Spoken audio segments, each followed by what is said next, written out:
In front of me is OPPO K10x, and today I would like to show you how you can turn on and use keyboard Clipboard.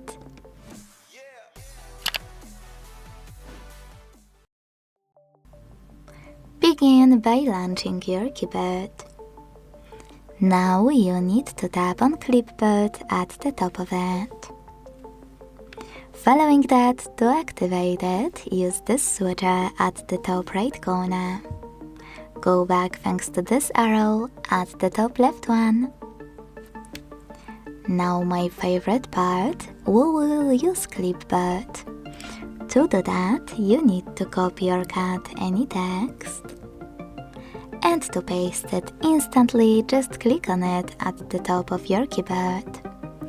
But to paste it later on, hit Clipboard and tap on your text here. Pro tip, very important, if you want to paste anything after an hour, you need to pin it or it will disappear.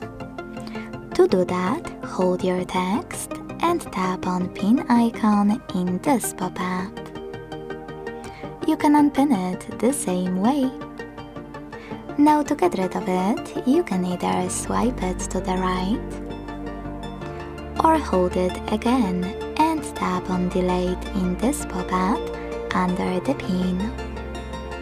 Last but not least, to disable Clipboard completely, use the same switcher as before. Thanks so much for watching. If you enjoyed this video, leave a like, comment and subscribe. Bye!